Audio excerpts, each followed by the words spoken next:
What if real power isn't in what you say, but in how you disappear? We were taught to always be available, to smile, respond, support, explain, as if our worth was measured by how quickly we react to someone else's needs. But in a world where access to people is constant, availability stops being a privilege. It becomes background noise, and what fades into the background loses its value. Look at those who hold attention without uttering a word. They don't demand, they withdraw, and that absence becomes a disruption. Where did they go? Are they okay? Suddenly people chase what was once taken for granted. Their silence speaks louder than any speech. It's not a trick. It's a deep understanding of perception. We begin to value what becomes less accessible. Being constantly on call isn't kindness. It's a form of quiet self-erasure dressed as love. The more responsive you are, the faster people stop seeing you as a gift and start seeing you as a given. This is a psychological pattern most people never examine, but it's always been there. Take Charles de Gaulle, for instance, a man who never chased the spotlight, yet whose silence shaped political climates. During moments of crisis, he didn't explain himself. His very absence created gravity.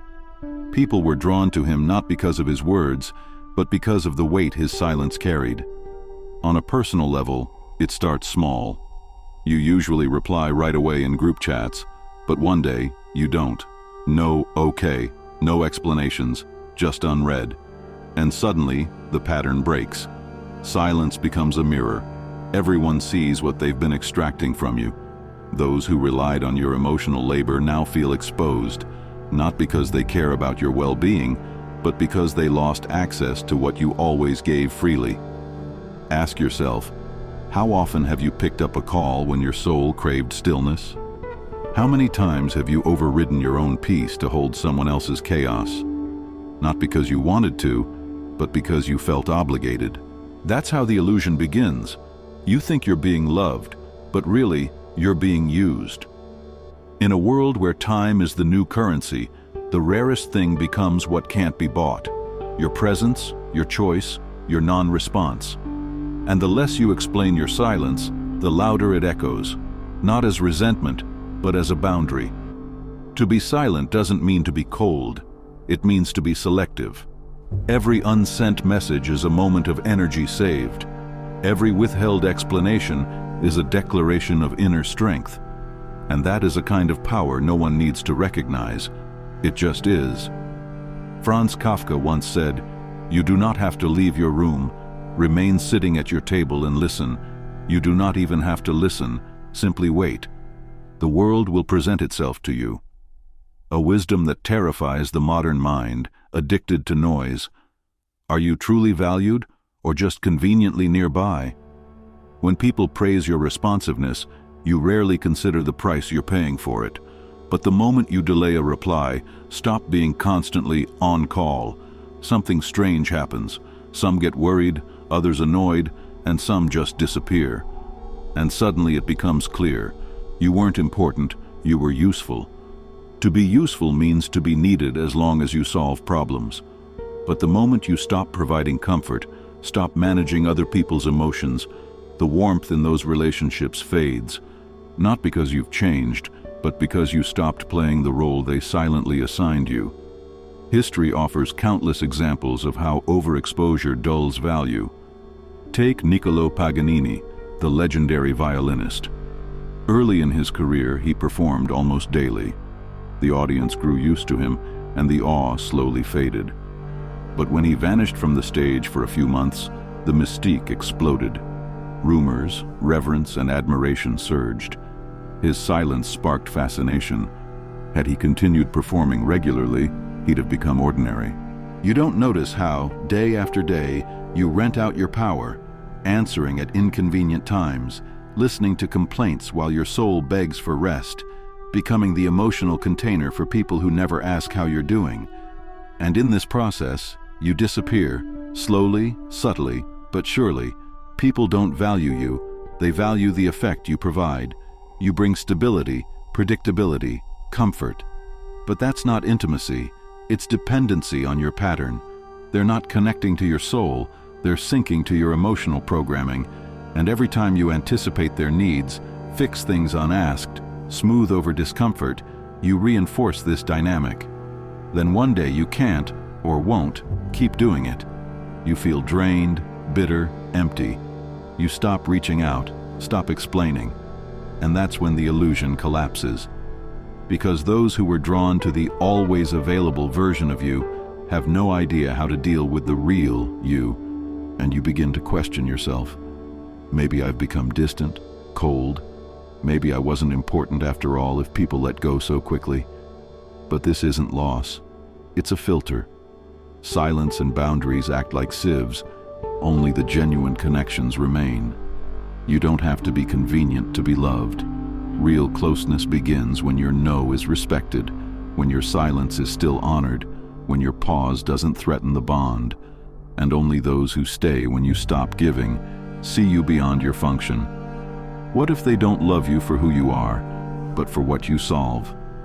There's a moment most people don't notice when you're no longer engaging, you're performing, not living, but maintaining a system. You become a character in someone else's play, reliable, composed, strong. You're the anchor, the wall, the one who always handles it. And the longer you stay in that role, the further you drift from your actual self. You believe it's connection, but in truth, it's emotional architecture built on predictability. People know how you'll respond, when you'll retreat, when you'll make a joke to diffuse the tension. And the more consistent you are in that emotional predictability, the more they bond with your pattern, not your person. As Carl Jung observed, when your identity merges with your persona, the authentic self begins to erode. You're no longer responding by choice, you're reacting by script, like learned behavior. And at some point you wake up and realize, who am I without this role? You stop feeling, you start functioning, and in that mechanical state, you lose control of your own life. You're not participating in conversations, you're maintaining them. And perhaps most tragically, this is seen as normal. People admire your stability, but never ask what it costs. They praise your strength, but never question what you sacrifice to appear strong. You've become essential, not because you're loved, but because you're a convenient emotional support system no one ever taught how to turn off. The breaking point arrives quietly. It might be a small thing, a message left unread because you're too tired to reply, or a moment where you don't apologize like you usually do, where you don't cushion someone else's mistake or deflect tension with humor. And suddenly, others panic. Not you, them. Because their emotional machine broke down, and with it, their illusion of control. This is the moment you don't jump in to fix it. You simply don't respond. Not out of spite, but out of emptiness. And in that emptiness, something unfamiliar arises. Silence. Not external, but internal. A stillness where, for the first time, you hear yourself instead of the noise of everyone else's needs. Ask yourself, how many times have you apologized for your feelings? How often have you hidden your exhaustion behind care? How many conflicts have you extinguished, not because you were wrong, but because you were tired of being the one holding it all together? But real connection doesn't fall apart when you pause. It doesn't vanish when you're no longer convenient. Real connection is when you're accepted even in your silence, your weakness, your uncertainty. What if real power isn't in explaining, but in refusing to engage at all? We're conditioned to react. Someone offends you, respond. Someone criticizes, defend. Someone provokes, explain yourself. As if silence equals weakness, as if detachment means defeat. But the truth is, not every conflict deserves your participation, and not every listener deserves your truth. Your emotional reaction is a form of currency. Every explanation, every justification, every defense, you're spending energy. But you begin to notice, you keep paying and getting nothing in return. After some conversations, you feel not understood, but drained. After explaining, not closer, but emptier. After a conflict, not lighter, but hollow. Because you're giving yourself away in spaces that don't honor you. Carl Jung once said, "Until you make the unconscious conscious, it will direct your life, and you will call it fate." Most of your reactions aren't choices, they're reflexes. It's not your current self that responds, it's memory. It's an old fear being poked, a buried hurt being triggered, that familiar feeling of not being seen, not being heard, not being valued. And so you respond, not to this moment, but to your past. But what if you didn't respond? What if you simply observed? Not silent out of fear, but silent out of strength. Not withdrawing, but returning to your center. That's when real transformation begins. Because for the first time, you don't fuel the old pattern. You interrupt the reflex that used to pull you off course. And in that quiet, something essential happens. You finally see what's really going on underneath it all. You start to notice how many conversations are traps disguised as dialogue. You're pulled in not to be understood, but to be manipulated. Words aren't always care, they're tactics. Questions aren't always curiosity, they're control. And where you once would have replied, you don't. Because now you know the cost of your attention. Think of Steve Jobs. His power didn't come from saying more, it came from focus. He didn't engage every argument. He chose what deserved his response, not out of indifference, but because he knew the value of his energy. That's what made his presence commanding. He didn't need to prove anything. Silence isn't a lack of reaction. It's a conscious decision not to let the moment control you. It's not withdrawal, it's alignment. The ability to remain whole while everything around you tries to fracture your clarity. And with every moment you choose not to respond from pain, you take your power back. You learn not to be the trigger, not to be the answer, not to be the performance. You stop reacting from wounds, you start responding from awareness. And that, right there, is the highest form of emotional mastery. Who do you become when you stop being everything to everyone? There is a moment that flips your inner reality. It's not a storm, not a breakdown, not a dramatic ending. It's silence, deep, echoing, strange. Because in that silence, for the first time, no one expects anything from you. And you too stop expecting yourself to perform. You're not trying to be needed, helpful, or strong. You simply breathe. You simply exist. And that's when the real return begins. You no longer chase those who drifted away. You no longer resent those who disappeared.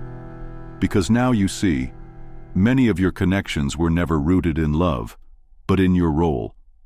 The moment you stopped being functional, the relationships stopped too. Not because you became less, but because they were never real to begin with. A sacred solitude arises, not as punishment, but as purification. This isn't isolation, it's space. For the first time, you're not tethered to others' emotions. You're not running to put out fires while you're burning inside. You're not agreeing to conversations that deplete you. You no longer trade your energy for approval, attention, or the illusion of being needed. And in this new quiet, you meet a version of yourself you didn't know existed. Not the helper, not the peacemaker, but the one who knows how to simply be, without explaining, without apologizing, without performing. This is individuation, what Carl Jung described as the process of becoming whole. The moment when you remove the mask not to prove anything, but because you finally feel safe enough to be seen. You stop offering your soul as a refuge for other people's chaos. You no longer serve on the emotional front lines. You don't shapeshift into the ideal version of yourself just to be digestible. You choose silence, awareness, boundaries. You choose you. And here's what happens next. Fewer people, but deeper presence. Fewer conversations, but more meaning. Fewer loud, "I'm here for yous," but more quiet company that truly is. It's not loss, it's a filtration of your world through truth. The right ones remain, the others fade, and you no longer cling, because you no longer need to be someone else to feel loved. You already are, and that's enough. If this story resonated with you, If you're tired of playing roles, tired of reacting, tired of being a function, if you're on the journey back to your true self, leave a comment and share the moments that hit you the hardest. Subscribe to my YouTube channel if you want to keep walking this path of awareness, strength, and truth. Hit the bell so you don't miss what's next. Until next time. And remember, you don't need to be understood to be valuable. You only need to be real.